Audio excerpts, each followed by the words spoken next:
Welcome to the Trainer's Bullpen, where trainers in the law enforcement space come to hear experts talk about their work, experience, and research into human performance, particularly as it relates to the critical aspects of training motor learning and crisis decision-making. The purpose of the Trainer's Bullpen is to help bridge the gap between law enforcement training and the findings of academic research and current pedagogical best practices. Our desire at the Trainer's Bullpen is to help advance law enforcement training, make research applied, and improve officer and public safety. The Trainer's Bullpen is a production of Raptor Protection, and I'm your host, Dan Fraser. Today, it's my pleasure to welcome to the show Mr. Ken Murray. So Ken, I've got your bio here. Ken Murray is the founder and director of training for, I'm already flubbing my words here, the director of training for the Reality-Based Training Association, which is located in the greater Orlando area of Florida. So just like me, Ken was born in Winnipeg, Canada, and has spent the past 4 decades as a police and military trainer specializing in the field of reality-based training. He co-founded Simunition, along with David Luxton, and as an offshoot of the Armature Corporation in Ottawa, Canada. He's authored numerous articles and books, including Training at the Speed of Life, the definitive textbook for military, police and military reality-based training, and the Springer Series book, Use of Force, Training in Law Enforcement, a Reality-Based Approach, in conjunction with Professor Maria Mackey Haberfield from the Criminal Justice Studies program at John Jay College in New York. As the concept of force-on-force training started to gain popularity, Ken began to study the complexities associated with realistic training. In the wake of the increasing number of serious injuries and deaths that were beginning to occur during tactical simulations, he authored and taught the first instructor schools in North America on how to conduct safe and effective tactical simulations. Since that time, his training principles have been adopted by thousands of agencies nationally and internationally. Ken continues to present on both a national and international level on the topics of officer safety and survival, the psychology of lethal force encounters, and is regarded as the leading authority on reality-based training. He continues to personally conduct instructor certification schools on various areas, falling under the broader topic of reality-based training. So Ken, welcome to the show. Thanks, Dan. Great to be here and good to see you again, even if it's at a distance. Yeah, absolutely. So you've got an interesting origin story. So how did you really get started in all this? Well, right around the mid-1980s, a very good friend of mine from Ottawa, Canada, set up the Great Canadian Adventure Weekend. And that entailed a trip of a number of couples. There were probably 40 or 50 people going up to my buddy's farm up in Quebec. And the girls were going to hang out by the pool, and the guys were going to go off and play paintball, which was a little bit of a rising star in the recreational world. We thought, well, that'd be fun. And we went and played this paintball game, and I was so taken by it that I thought, wouldn't that be cool to be able to play that a little bit more deliberately whenever I wanted to play? And thought, I've got some land. I might as well go and find some paintball guns and have the ability to invite my friends over whenever we wanted to play paintball. And turns out that the guns weren't that readily available, that there was really only one source for them in Canada, and that was from David Luxton. Him and his partner, Steve Caron, had come up with their own paintball gun, the Mark I, I believe it was called, and they had started franchising fields around the country. And I didn't want to franchise a field, and so David and I eventually became friends, and was able to get some of the guns, and I played exactly 2 paintball games at my property. And so it wasn't exactly certainly not a commercial success. And it was too much of a pain in the ass to load everything up and go out there whenever we wanted to. However, it was interesting that David and I really had a kindred pathway in that we were both enthusiasts in the firearms and the tactical world. And we opened up the Armature Police Training Institute and had one of the early FATS machines that was placed at Averon Technical Institute in Montreal. And we started looking more deliberately at the concept of projectile-based training for police and military groups. The fellow that had made his paintball gun for him, Ted Szabo of 1911 fame, he's the guy that came up with the first high-capacity 45 caliber pistol called a company called Para Ordnance. Well, he came up with a novel primer-powered paintball gun that looked like a little Mac 10 submachine gun, about the size of a large pistol, and it was powering about a 40 caliber paintball out of this cartridge-based technology. And we got the institutional rights to start selling that, and started to try to see who would be interested in the police and military groups for having these things. During some of the travel that I was on, I came across Naval Special Warfare Development Group down in Norfolk, Virginia, that showed an interest in the concept, but not an interest in that firing platform. And so we embarked on the journey to make the cartridge smaller and make it more the size of a 9mm and fit into pistols and then ultimately submachine guns. And we were able to get the favor of the Defense Programs Bureau from Canada. So they were able to, from a government perspective, see an emerging defense industry. And Dymaco, the company that made the C7, C8 platforms for the Colt firing platforms, the M16s and the M4s, they were going to make the conversion kits. And SNC, the manufacturer of ammunition for all of Canada and many places in the world, were going to produce the ammunition. And we were going to go out and rule the world in this new idea for opposed force training. Somewhere in about the first year, the guy that invented the technology decided that he saw a huge commercial opportunity in this and just upped the price. And so he wanted unreasonable amounts of cash and unreasonable amounts of any company that was going to control this. And so there we were with a really interesting idea of opposed force training out of more realistic gun patterns, but no technology per se to fire these things. We had downsized this 40 caliber projectile to a ballistically stable projectile. In fact, the FX marking cartridge still utilizes this projectile design today. And we had to come up with a new firing cartridge design, which was ultimately the brainchild of a guy by the name of Bill Dietrich, who was a very well-known engineer down in defense circles in America. And he came up with this telescoping cartridge design. And then we found a kit manufacturer that made gun parts down here in Florida. We married them all together, and now we had a technology looking for applications. And so here we were thinking we're going to rule the world with projectile-based training. And everywhere we turned, people were going, nope, we don't want to do that. This is reckless. Leading edge firearms training groups were saying, we don't point guns at people at training. What you're suggesting violates one of Cooper's indispensable standards of don't point a gun at anything you don't want to shoot or destroy. Right. And so we had to change all of the rules to allow for projectile-based training, since how can you really prepare for a gunfight unless you're actually gunfighting another human being? And that's going to be some of the things that we're talking about today. So many of the recent bullpen podcasts have been so engaging. Just listening today with Sean Mizik, the most recent podcast, talking about the integrated approach of constraints-led contextual learning. Right. How are we going to teach people to gunfight without putting them into gunfights? It makes no sense. Right. Everywhere I travel, show of hands, how many people believe that qualification is a measure of gunfight proficiency, and no hands go up. Right. And yet we still do that over and over and over again. And so I started looking more deliberately, rather than just looking at this as a technology, more as a training philosophy. What are we doing to people in training? And starting to see the early adopter group, if you look at the law of diffusion of innovation for any new, especially a disruptive or innovative technology, you're going to have your first 2.5% that are your innovators, and your first 13.5% that are your early adopters, and you got your late adopters, your early majority, late majority, and then your laggers. And our industry in many ways today is still populated by the laggers. As soon as you try to do something early and innovative, the laggers who've been around for a long time say, no, we're not going to do that. And so how do you get through your innovation stage, through your early and late adopter phase, before the laggers pull you down? And I've been in rooms over the course of this entire industrial revolution where military people said there is no way ever that we're going to fire projectiles at each other in training.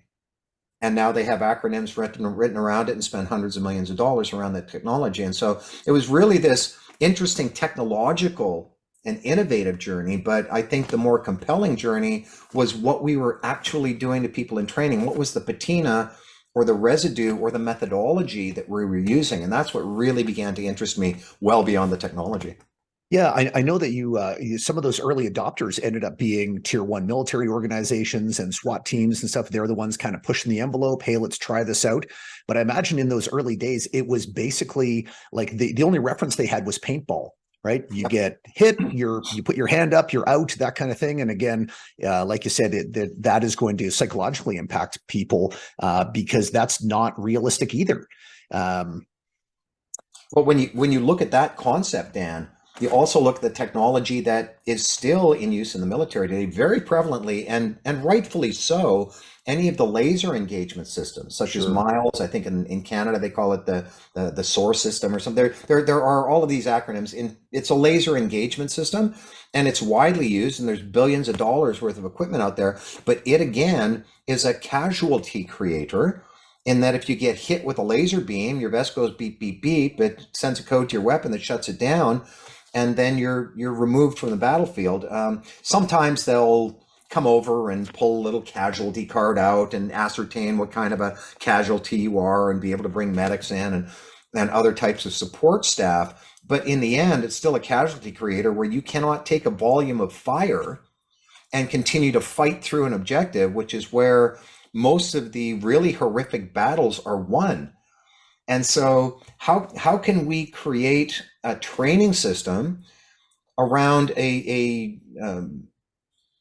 I guess it's a war of attrition, right? Where we go bang, you're out, bang, you're out, bang, you're out, which is exactly what paintball is, because you have to, all the way back to the very first capture the flag game that happened up in New Hampshire.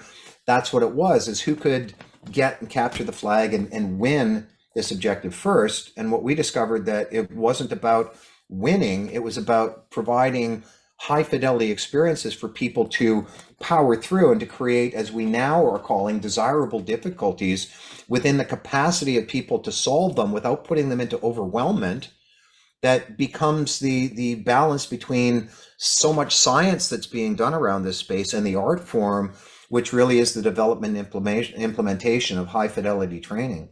Right. And I think you've been certainly instrumental with that, with this technology. And with that, of course, comes danger, right? We're having people like in any the early adopters in any kind of new technology. You get people either usually very well intentioned, but are misusing that in some way, and people are getting hurt. And now, I mean, non-lethal training ammo is ubiquitous. I don't know of any training facilities for law enforcement in North America that aren't using that kind of stuff. And yet we're still seeing officers getting hurt and getting killed in training by using this kind of ammunition. So what are the sort of the trends that you've seen over the years, and where are we at right now? Because really we really should be at zero fatalities, zero injuries with this technology, and yet it persists. At least 2 a year. In the past 12 months, we've had 7 shootings, and I believe of those 7, there's been 4 or 5 fatalities. It's trending upwards. There's a lot of, I'll use the phrase, enthusiastic amateurs out there. I love the enthusiasm. I love the word amateur. It comes from the root word, this Latin for amo, ama, amas, to love. Enthusiastic people doing things that they love, but it also implies that there is a level of professionalism that may be missing based on the fact that they just don't know what they don't know when it comes to this stuff, either technologically or psychologically. There's a lot of damage that can be done both in the physical space, and we'll talk more deliberately about that first. But if we have time today, and if not today, certainly another time, the potential emotional damage that can be done in the hands of well-intentioned trainers. Even just the wrong look can send somebody off in the wrong direction when they go back to their room and start noodling what happened to them today. And we've got certainly some compelling understanding of what that can be. But in the physical training space, it's simple. Here's a line.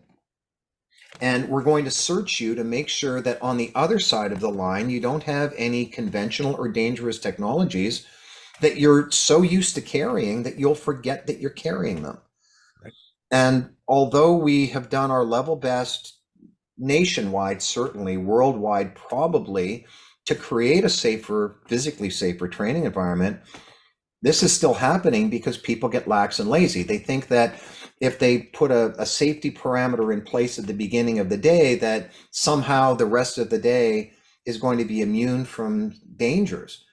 But in a couple of the events that happened in the past 12 months, there's this coming and going that often occurs within a training space. And if you and I are in charge of a training space, and we got 20 training participants that are in our sphere of influence, and one of them has to leave or go to the car or get a little bit bored and decide he's going to go waltzing off with his partner to go get a coffee at the local 7-Eleven, and there's no physiological reality to stop them from doing that, we can't stop people from just wandering off unless we lock them in a room. And in some instances, that's kind of what we need to do.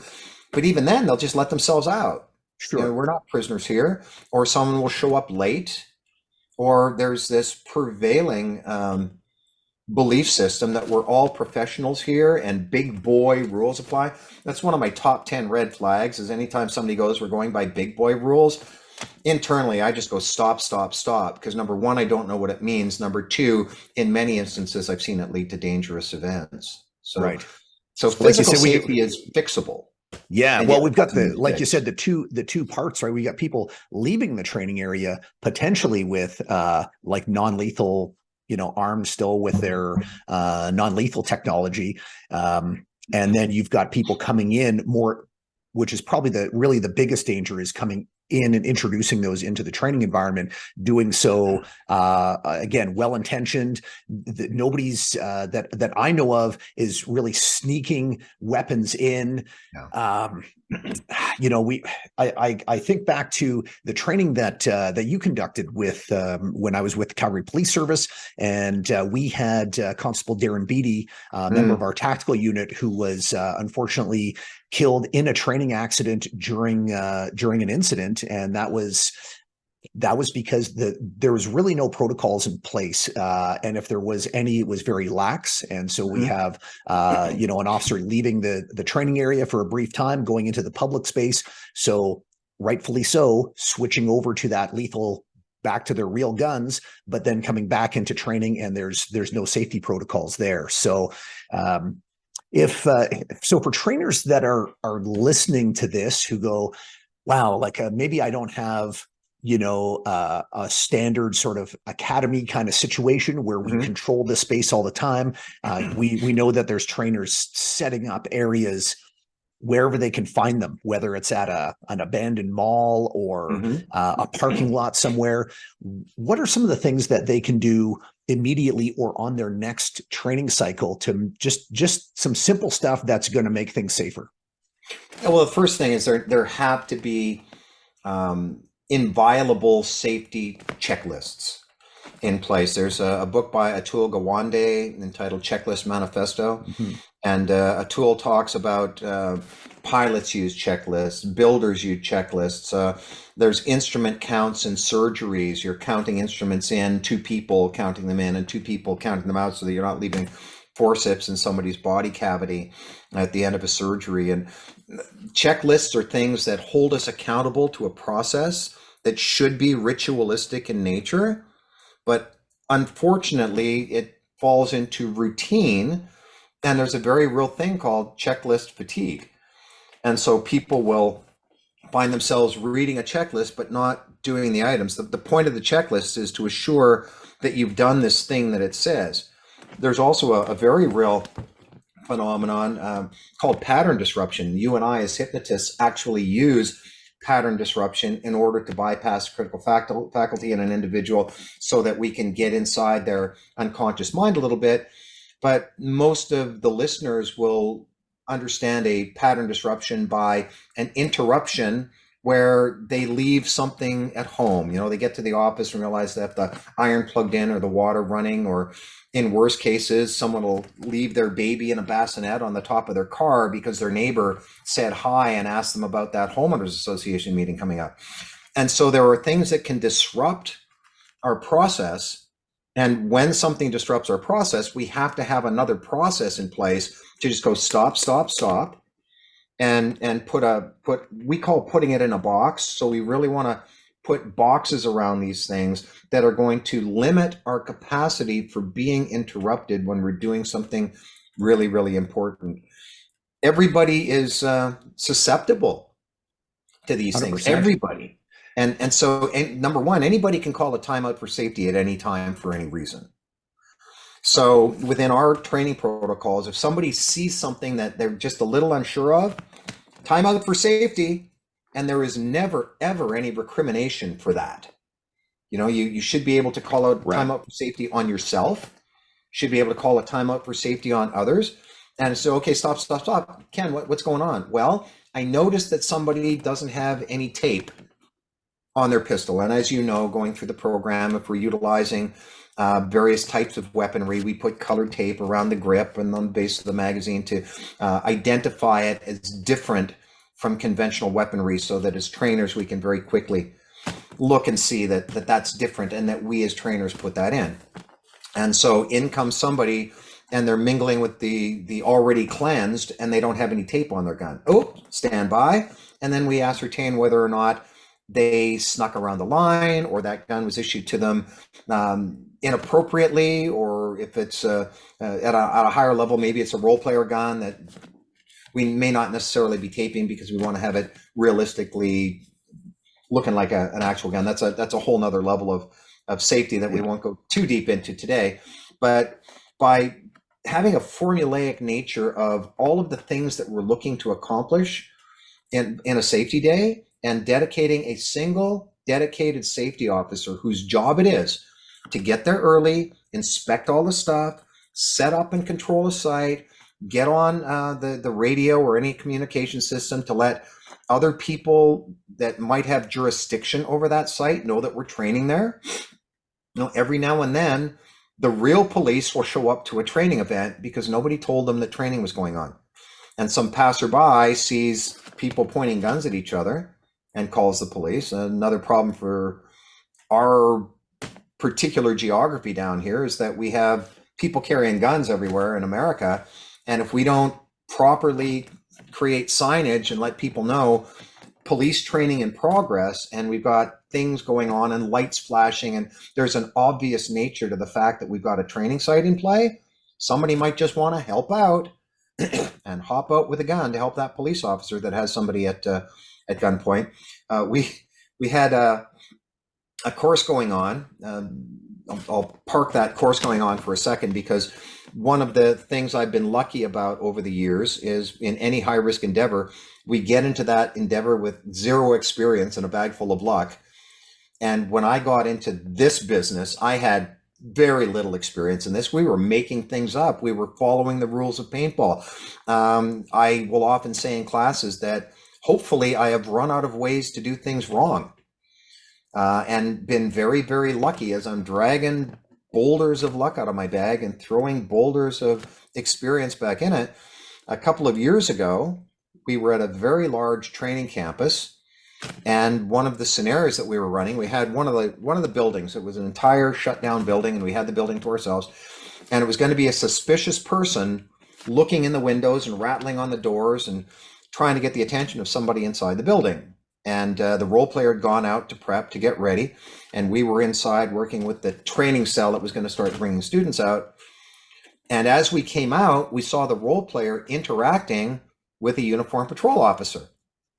And he had just gone into role. Hey, sir, what are you doing? Well, you know, I think my friend is in there and I'm trying to get my friend out. Well, we've had somebody call and say, you know, you're not supposed to be here. And well, you know, I'm supposed to be there.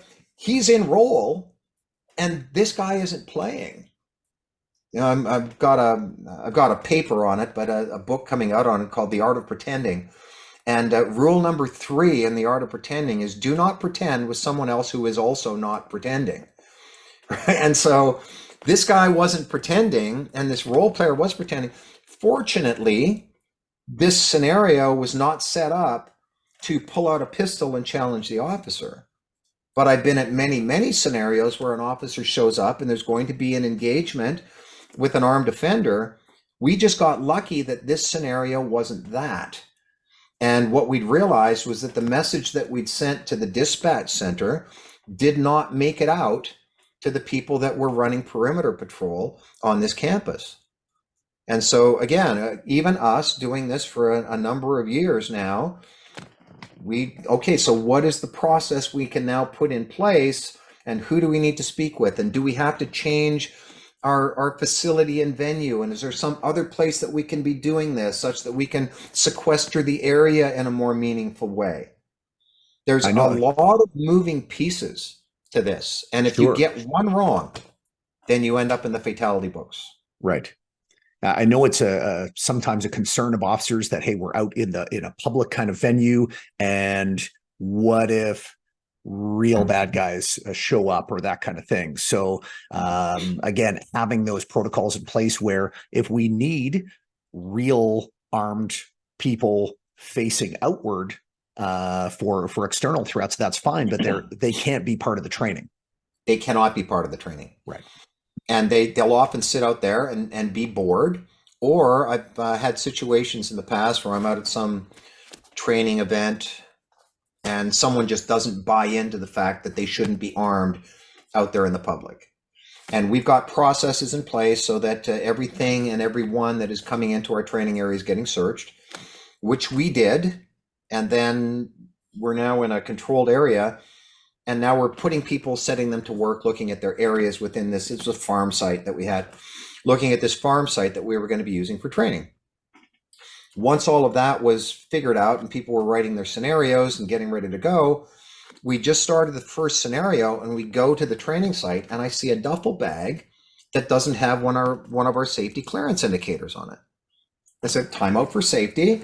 I see a duffel bag over here. It doesn't have a safety clearance indicator on it. Whose duffel bag is this? Oh, it's my duffel bag over here. Okay, well, I'll just take it. Well, and it's a bag full of guns. He said, well, I disagree with you on the safety protocols, and I don't think that we should be out here on our own unarmed. I said, okay, well, then we have two options. We can either shut down the training, or you can put on this vest and you can go station yourself over there and you can have a bag full of guns, but you don't get to participate in the training. Right. Those are the options. And we have to have the courage to say there's no right way to do the wrong thing. And if things move a little slower and if we take a little bit more time, right? Because often it's, we hear this with all types of training is we don't have time for that.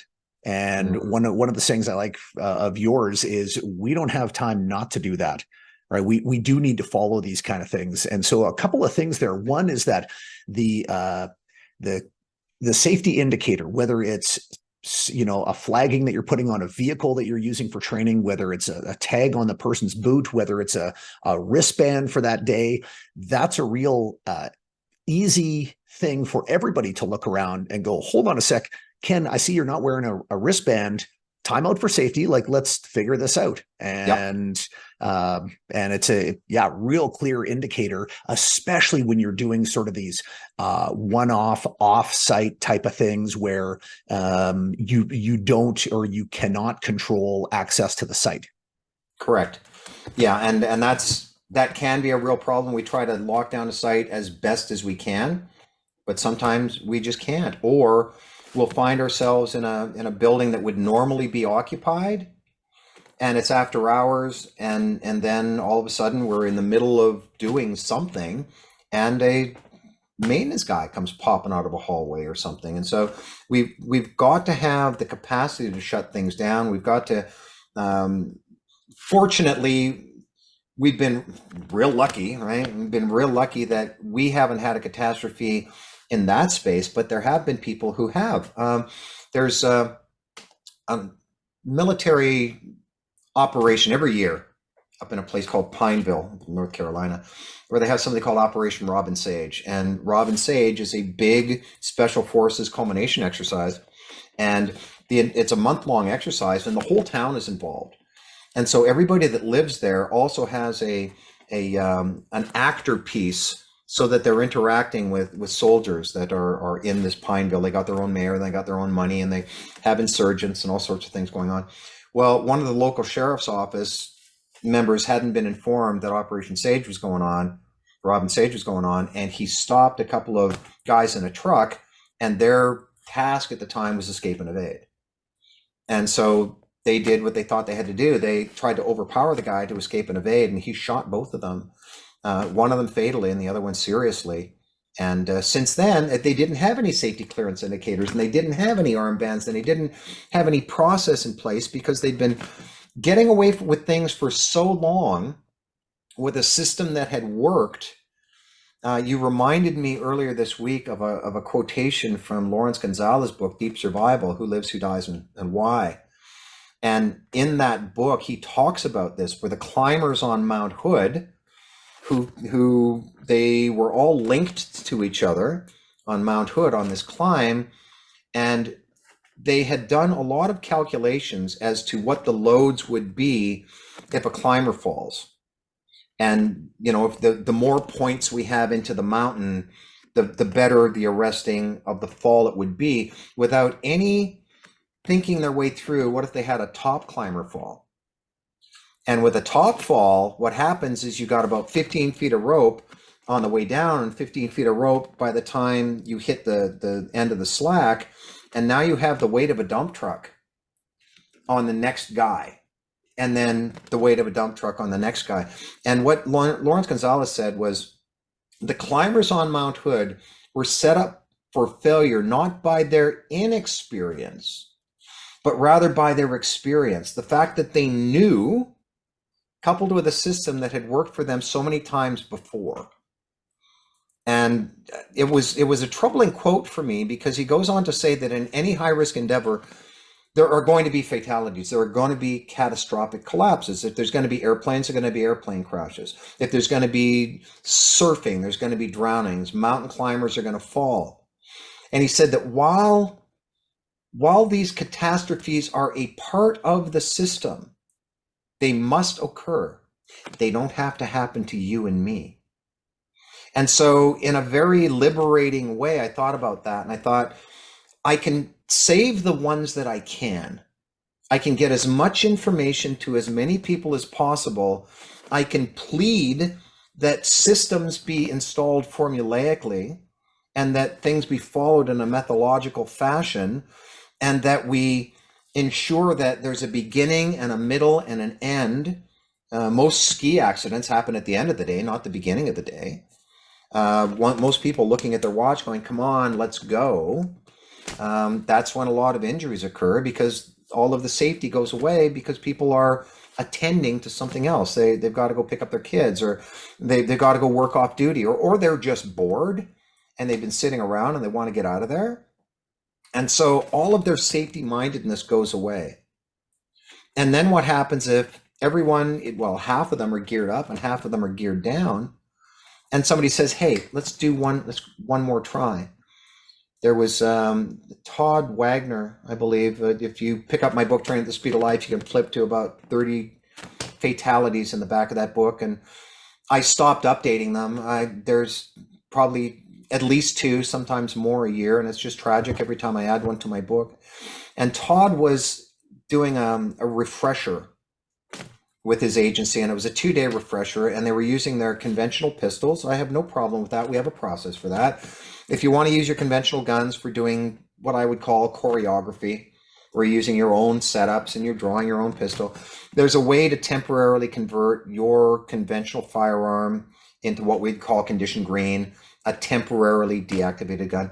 They didn't do that. They had a process where they went through and made sure the guns were unloaded. And they did a search in the morning. They broke for lunch and gunned back up, and they searched in the afternoon. On the second day, they'd done that, searched in the morning, searched in the afternoon. And in the middle of the afternoon, they were taking a break.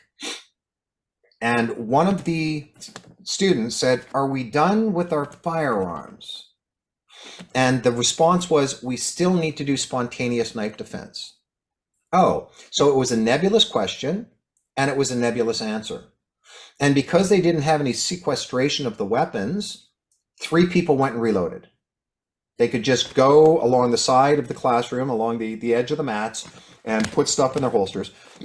And then down came the instructor and said, okay, everybody line up, grab a partner. And spontaneous knife defense in that system was somebody comes at you with a knife and you're going to surrender this arm and then shoot them off the end of your gun with a pistol that's pulled out at close range. And one of the participants actually whispered to his partner, hey, I've already reloaded, so I'm just going to use my finger gun, okay? And the other guy, yeah, okay. Now, 3 of them had reloaded, but nobody raised a hand and said time out for safety, because in this community, nobody wants to look stupid, right? Hey, time out for safety? I misunderstood where we were at in the process, but I'm telling you right now that I have a live gun in my holster. And because of the way we react to things like that in our training programs, somebody would be wagging a 50 caliber finger at you, maybe giving you administrative time off, giving you a public shaming. And so nobody wants to raise their hand and be that person. Nobody wants to show that they're vulnerable to a mistake. And so therefore the hands didn't go up, and Todd ended up getting shot off the end of somebody's pistol, and he's dead as a result of that. And that's just one example of so many different failures in this space that are 100% preventable with simple systems. Yeah, I think so. And you know, talking about the whole checklist thing, I know that, and we've had these conversations many times about how checklists appear to be, you know, the savior. Hey, we got a checklist that we go through. But then in my experience, officers start to shortcut that, and it's nothing on them. It's just, this is the way that humans are. But it's like, okay, everybody self-check, buddy check. And everybody looks down at their belt, they go, okay, and they look at a buddy and go, you good, or they do the, you know, they just pat their body, they do pat, yep, looks good, and away we go. And now there's this assumption out there that, yep, this has been thorough, this has been completed. And so even if that's part of your checklist, that everybody does a self-check and a buddy check, that kind of stuff is just, it's human nature that people are going to shortcut that. Am I on the right track here? Oh, you're absolutely on the right track, and this dovetails so nicely in with so many of the other things that Chris and you and Jeff have been putting together in the MOI program, for instance, is attention. What are we attending to?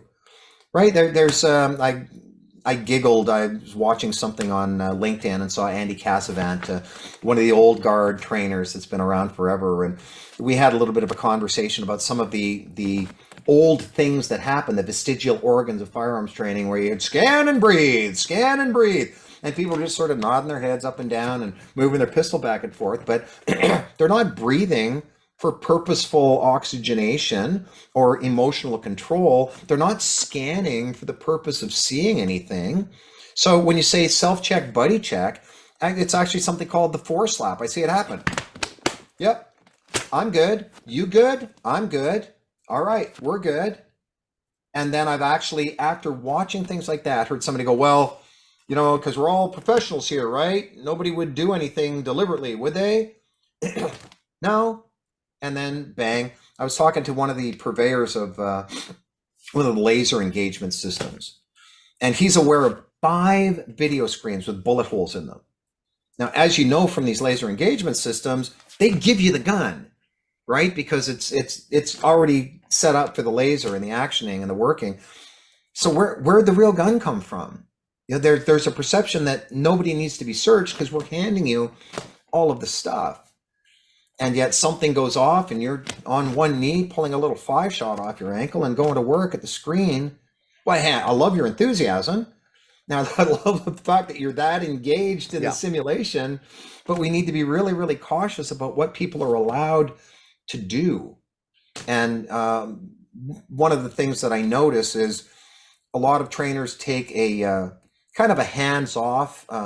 They're more of a witness than they are an active participant in the scenario. As you know from the schools where we've been together, if my student is right here, then I'm sort of at a little 45-degree position around them, watching all of the things that they're doing. And so I've been part of the whole distribution of stuff process as people are getting geared up. And if I see somebody dropping and grabbing a 5-shot off their ankle, number one, I'm going to go stop, stop, stop, because I don't recall us passing out backup guns, although I believe that we should. Right, one of the things that I'll ask people, who carries a backup gun? Oh, I do. What do you carry? Well, I got a pistol, I got a knife. Oh, great. How many knife holes do you have in your paper anytime you're shooting at the range? What do you mean? Well, you don't like make sure both guns stop and then you go stab your paper? You don't do that? How are you practicing for utilizing a knife as a backup if we're not taking an ecological approach to utilizing a knife as a backup, right? And so if people are going to have this ecological approach, one of the things that we talk about is all the stuff all the time. So what do you carry, right? When we're going through our checklist of the things that an officer is going to have with them for a scenario, do you carry, here's your gun. Do you carry how many magazines? Okay, here's your magazines. Do you carry OC? Do you carry a taser? Here's your training version of the taser, a baton. Do you carry any of these things? And so we're giving them training versions of all of these things. Do you normally carry a backup gun? Yeah, I normally carry a little Kel-Tec. Okay, here's your blue gun. Where do you normally carry it? In my little holster. You could put it in there now. So there's a deliberate process to making sure that they've got training versions of these things, but we're also doing physical searching, hands-on contact searching of people with metal detectors to ensure that they're not bringing anything in. We're looking at their gun belts, attending to what is in each one of the carriers. We're looking in their vests. Is that your vest? Well, yes, it is. Why do we want to know if it's their vest? If they borrow a vest, maybe there's a weapon in there they don't know about. Right? So we're attending to all of these things to make sure that we know what is coming into our area. And then we're paying attention to the utilization of all of those things for a number of reasons. One of them certainly for safety. The second one, in the event that they have some sort of a technological meltdown with one of their devices, we need to make sure that we're not overwhelming them and that they have the capacity in a contextual setting to ascertain. We get to know if they know what they're supposed to do and aren't doing it, or if they don't know what they're supposed to do because they never learned it, or if they're doing something that is just catastrophically wrong or illegal. Then we'll see these things happening so that Right. we can make sure that they're 6 o'clock news ready. 6 o'clock news ready, meaning when they leave the scenario, if this was the one that's going out on the news tonight, that's the one everybody wants to see, so that we're ensuring that nobody leaves the scenario unless it's 100% compliant with policy and law and 6 o'clock news ready. So there are a bunch of things that feed into that also feed the safety in the training space, because we as trainers are now learning a system to do this in a deliberate fashion and attending to the right things, but it takes time to learn how to do those things. There's a lot there, a lot of plates spinning. Yeah, absolutely, absolutely. And so we got all that stuff. We've got the checklist stuff down. We've controlled the area. Now we got to talk about the other area where trainers tend to fail, and it's probably potentially even more so on the trainer themselves in this, and that is not being aware of or not being knowledgeable of the type of ammunition that they're actually using. Oh boy, this is big, I know, and yeah, you know, and I'm guilty of this as well. When we look at we start to call all reality-based training ammunition or non-lethal training ammunition simunition, right? With he's grabbing his ears because it is a brand name, right? And there's simunition for those who don't know. I mean, they make all kinds of everything from lethal, like it's just a huge mismatch of types of ammo out there. And you look at the box, guess what? They all say simunition. Well, let me clarify that. They all said simunition. When we first got into this, simunition, our whole goal was to bring a family of different munitions to solve many of the problems that trainers were encountering in the training space. You were shooting at steel targets. And you couldn't shoot steel targets up close because steel targets will bounce real bullets back at you, and people are going to the hospital, if not the morgue, by getting hit from splashback and ricochet. Or you have to spend $4 million on a shoot house. And so we came up with munitions that would not penetrate 3/4 inch plywood. And so we had an entire range of munitions that fell under what we called the simunition family. The only one that really caught on early on was the marking cartridge. And so the industry, the end users, started calling marking cartridges simunitions, much like tissues became Kleenex, right? And Coca-Cola, Coke became synonymous with soda pop, right? It was what happens when a branding phenomenon occurs and a word takes on a meaning beyond what the product is itself. And so originally we wanted there to be a family of different munitions with the simunition brand header on it, but people were now loading dangerous munitions that we were manufacturing into guns and going and pointing them at each other, where they're taking green shield frangible training ammunition, putting it in an unmodified gun because, we don't need a kit for this stuff, and pointing it at other people, right? And so these things can kill you. In fact, in the lower energy cartridge space, there is the FX marking cartridge designed for opposed force training. There's the Secura blank that is a very low signature blank that at very close range is not as dangerous as a conventional blank, but it'll still cycle the gun. And there's the CQT target cartridge, which can come out 800 to 1200 feet per second, is a solid plastic projectile, and can penetrate any clothing we're wearing on this podcast today, sever your femoral artery and make you die, penetrate your eyeball and enter your brain, penetrate your spinal cord. And so there was a lot of danger there. Eventually, General Dynamics bought simunition, bought the entire SNC Ordnance Division. So SNC Industrial Technologies, the big ammo plant up in Canada that owned simunition after David and I exited, they got bought by General Dynamics. So General Dynamics Ordnance Systems took a look at this and said, we can't have the word simunition on the box of anything that is not designed to shoot at human beings. And so they fixed that after they took over. However, that doesn't mean that every box of ammunition in existence now vanishes. In fact, it makes it a little bit more dangerous for the residual munitions, because eventually simunition is the only cartridge designed for opposed force training. And then somebody goes down to a gun store that just got 15 cases of Green Shield because Ken Murray's daughter decided she was going to sell off all his stuff.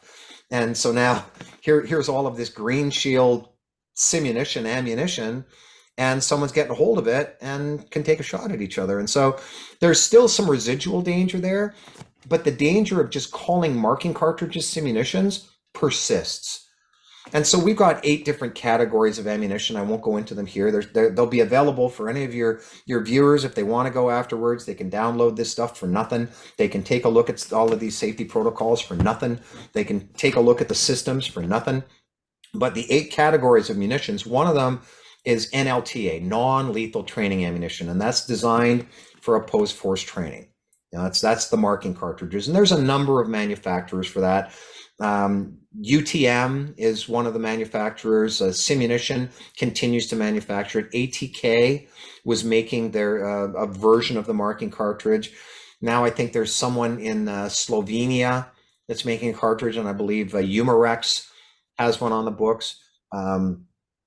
Airsoft falls into the opposed force training category. It's not a munition, but it falls into the non-lethal training space. And there's a lot of usage of air munition these days, or airsoft, the airsoft BB guns, great for certain types of training.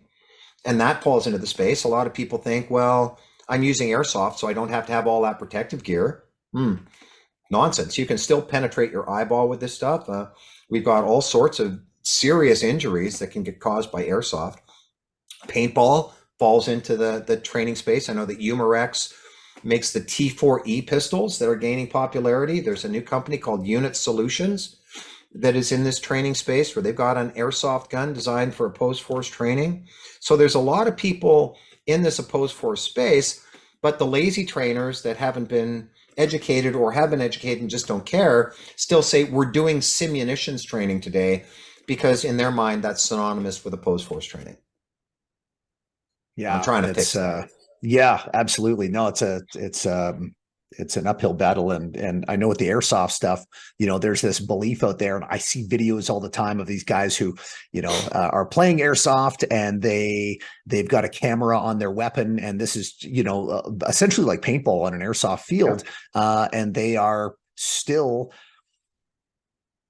playing against people who basically wear sunglasses or goggles, and they've got nothing protecting their face. And I met a guy just 2 months ago. He was missing the Yep. front of his tooth, and I asked him how that happened, and he said it was airsoft, and it wasn't in an airsoft game. He was just the most unlucky kid in the world in at 16 years old, walking down his hallway when his brother happened to be in the bathroom of the house monkeying with an airsoft, fired it, it ricocheted off the wall, ricocheted under the door and upwards, and snapped his tooth out. And so what can you tell trainers about PPE? Because I think, again, we have uh, this notion sometimes that, hey, it's big boy rules. Hey, no Yeah. headshots. Hey, everybody, no headshots. And so we're not going to wear, a full mask. We're just going to go with glasses or that type of thing.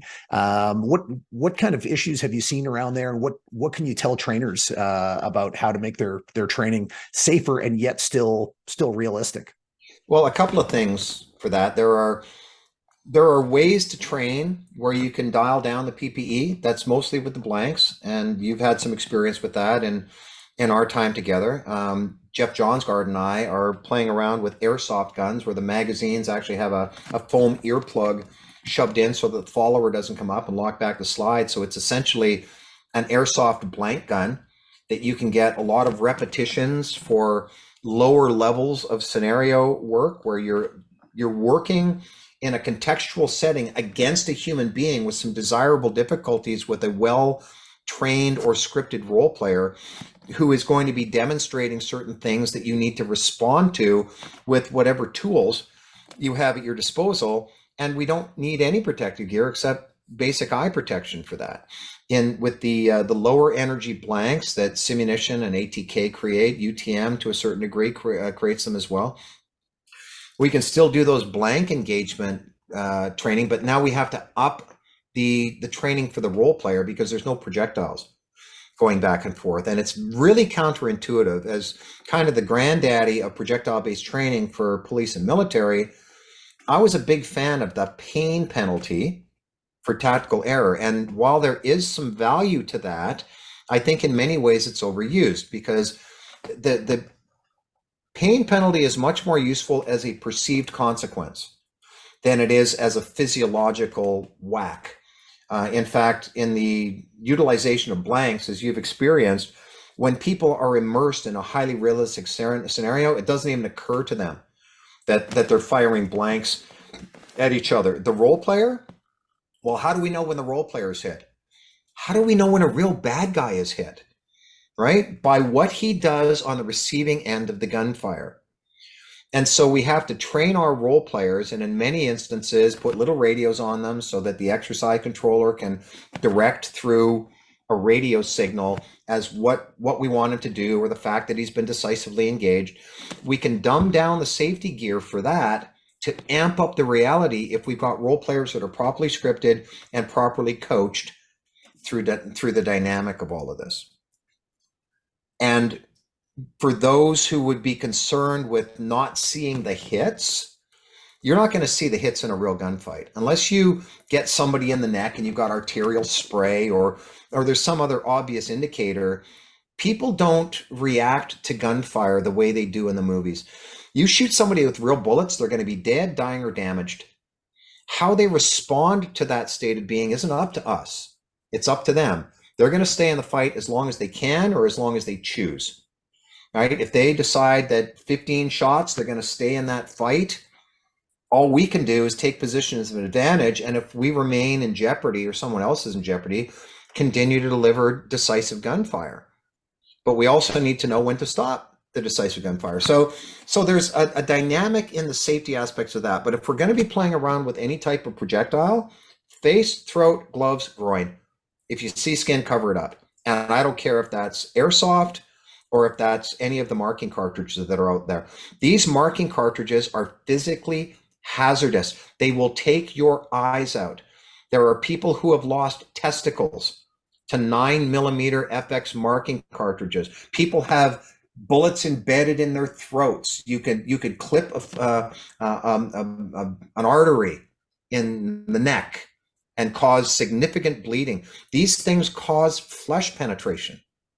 And anybody that doesn't believe me, by all means, contact me and I'll show you countless videos and images, all of this stuff. I'm pretty passionate about this. And yet some of the higher tier people will dumb down the safety gear with projectile-based training for the machismo factor. We're tougher than anybody else. Pain matters. We need to be able to tough these things out. And sometimes just for the comedic aspects of it, which you want to play around with this stuff, I'll see you in court. If I get the call, I will be on the side of end user safety. If somebody's out there doing goofy stuff with the technologies I helped create, I will be your best friend if you're running proper safety protocols, and your worst enemy if you're on the dumb side of all of this stuff. And most people know when they're on the dumb side of all of this stuff. But every now and then, people just don't know. They're given a position and the capacity to put people in harm's way for all this stuff, and things happen. So when it's putting all of this protective gear on, face, throat, gloves, groin, if skin covered up, you can't make the choice if you're a trainer that's interested in the safety aspects for your student. I think deliberate indifference requires a deliberate indifference to the safety needs of the student, meaning that you knew better and chose not to do it. But there are a lot of trainers that didn't know better. There was one organization up in the Northeast, again, one of the higher tier organizations, and they just said, we're not going to wear face masks. You know, none of us do. We all wear goggles. If you want face masks, you can go into that bag over there and get one. And a couple of people went to look in the bag. It looked like a MRSA farm. I mean, it was just old, smelly, moldy gear. And so they got shamed out of wearing it. And then one of the officers got shot in the face with a UTM round, and it skipped around her cheek and wound up behind her mandibular angle. And then she got scolded for making entry into a room where there was a gun battle going on, despite the fact being yelled at all morning to get in the room when there's gun battles going on. And so they had early on said, big boy rules, no headshots, okay? Well, let's break down that dynamic for a second. In any gunfight, we aim at the present, we fire at the past, and we hit the future. You know, that's just the nature of a decision matrix. When somebody is doing something that causes us to deliver gunfire in their direction, by the time we make the decision to pull the trigger and a bullet actually hits them, everything has changed. Well, not everything, but in many instances it's changed. That's how force science became famous in certain litigious circles, with saving people that were called out to be liars. Well, I shot him in the front. No, you didn't. You shot him in the back. There aren't any bullet holes in his front. He's only got bullet holes in the back. And Bill Lewinsky, bless his heart, was able to show all of these time and reaction studies that we might not intend to shoot somebody in the front, but we hit him. We don't hit him in the front, we hit him in the back. And so we can aim at the present, which is not head. We can fire at the past. We're shooting at the chest that is no longer there. Now they're moving to get out of the way because they're reacting to a pistol being pointed, and their head, which is now in the future, may actually run into that projectile. So anybody that thinks no head shots okay, or no groin shots okay, it's a well-intentioned fool's errand. You can't call that if you're creating dynamic gunfight situations. So anybody that thinks that they can get away with that either doesn't know any better or is just deliberately indifferent to the safety needs of their students. I disagree with them. I think that face, throat, gloves, groin, and cover up any exposed skin. Yeah, right on. So man, this has been about an hour here. It's just Oh totally boy. flown by, Ken. So here's the thing: you've got for a moment the ear of trainers who are North America, worldwide, who are out there conducting reality-based training. What kind of message have you got for them? As Well, far as first of far as far as all, this, yeah, as far as the safety goes, anyway. yeah. Uh, Well, as far as safety yeah, goes, first of all, it's all safety. We're looking for the well-being of our officers as much of it that's physical and emotional well-being. And I know that you and I are going to have another conversation on that another time. But we need to be mindful of the fact that people can become overwhelmed in these situations. That simple is not easy. And I often tell people, write simple scenarios. The complexity will walk through the door. And by creating a training methodology that brings people along, there's a difference between the curve that we utilize, and you're familiar with it as the Tolley curve, and I can post it with you in the notes, but it requires some explanation because in a discussion with Dr. Tim Lee, uh, we realized that it's sort of the inverse of the learning curve. The learning curve, there's a lot of quick learning and then it plateaus out. With the Tolley curve, there's a lot of slow learning and then it ramps up. And so both are important and valuable, but the Tolley curve has a lot of little mini learning curves in it. It's just sort of smoothed out as it goes up. And so from a training safety perspective, I think that we need to be cautious and mindful about the situations that we're putting people in, that we need to have a training program, not just a training project. A lot of organizations will say, we're doing scenario-based training now. Let's make up a few scenarios. And hey, Dan, you want to come down and knuckle some recruits this weekend? And there's this ad hoc approach to putting scenarios together. And unfortunately, for those who do that, safety also ends up in the ad hoc bucket because we're running the big boy rules. And that's just an absolute recipe for failure. So mindfully understanding there's a longevity path to getting good at this stuff, and I'm still a pilgrim on the pathway. Every time I teach a school, I learn a bunch about how to make this stuff better, safer, faster, and more efficient. And I ain't through yet. And so Gary Ward, who wrote the book called High Risk Training, said there might be a 1 minute manager, maybe, but there's no such thing as a 1 minute trainer. And those that want to take shortcuts to realistic and high fidelity training are going to be attending some funerals. yeah, yeah. Sadly, and unfortunately, that's continuing to happen. So, if trainers are going to be attending your 5 day reality-based training instructor school, what kind of stuff can they expect to come away with? Well, they'll get a taste of the various technologies. There's still stuff. And when we want to create um, these environments that are going to be engaging and make them ecological is the MOI term, the ecological environments for people to be immersing themselves in realistic scenarios, they got to have realistic stuff. And so our school spends a little bit of time talking about all the various technologies that are available, the good, the bad, and the ugly, where this fits, where this doesn't fit, what all of the different munitions are, where they fit, how they don't fit, how to recognize one from the other, and how to make sure that if you don't absolutely recognize this one, you've got a sequestered place for that. And then we go into the process of learning how to structure scenarios, both low-level scenarios for some contextual drilling and some higher level scenarios that have storyline and emotional content. But I think the most important aspect is learning how to facilitate dynamic engagements within scenarios, because a lot of trainers will sit back, watch what happens, and it'll be an instructor centric facilitation of, okay, Dan, so I saw you do this and this and this. What do you think you did well? What do you think you did badly? Anything you want to change? Off we go. And we're really missing the boat on training if we shortcut that. I believe that 80% of your learning can occur during the facilitation, and that should take at least 60 to 70% of your time. So for however much time the scenario takes, you want almost twice that amount for the facilitation. And one of the things that we've learned, surprisingly, kind of by accident, was that it's okay for other people that are about to go through a scenario to watch the scenario that they're about to go through. And the counterintuitive person would go, yeah, but they already know the answer. Oh no, they got to practice success? Not that.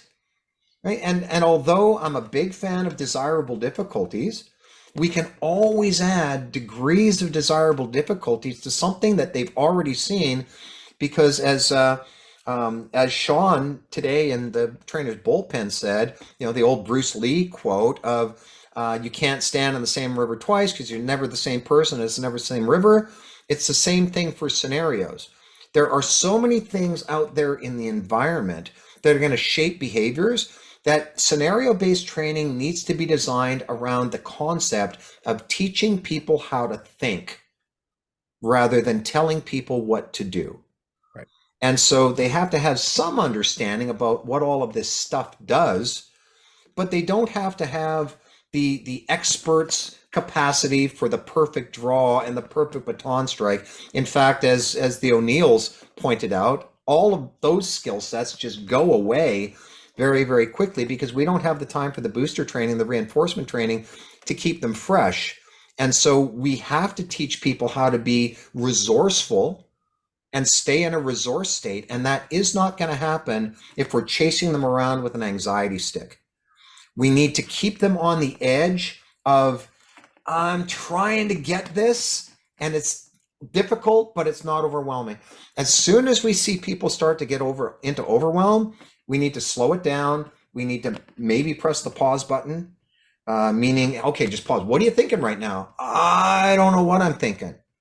And we can dial them back to finishing this off, figuring out what needs to work on between the training sessions, how they need to facilitate this particular training session. As we all now know, studies have shown that the facilitation, the offline learning, is when the learning occurs. And we as trainers have an obligation to make sure that we're sending them to their offline space, not dwelling in the negative, but noodling the optimization strategies. And there's a way to do that, but it's counterintuitive. And so that's one of the things that I think that's probably the biggest thing that they're going to take away from our programs. Yeah, I would agree. So if our listeners want to find out more about you, want to connect with you, want to book training, how can they find you? Well, they can go to rbta.net, like the Reality Based Training Association, rbta.net. I'm easy to find. I'm Ken at rbta.net. And for those of you that go to the website and go, that's a horrible website, write to me telling me that you know how to design websites and let's fix it together, because you're absolutely right. I've got some work to do. You're busy doing other stuff as opposed to optimizing your own website. So I know. Ken, thanks so much. Like, this has been super, super valuable. And I look forward to more conversations like this with you. And thanks so much for being on the Trainer's Bullpen today. Dan, I appreciate the invite. And Chris, I know you're watching, so I really appreciate the invite by extension. So thanks, guys. Thank you.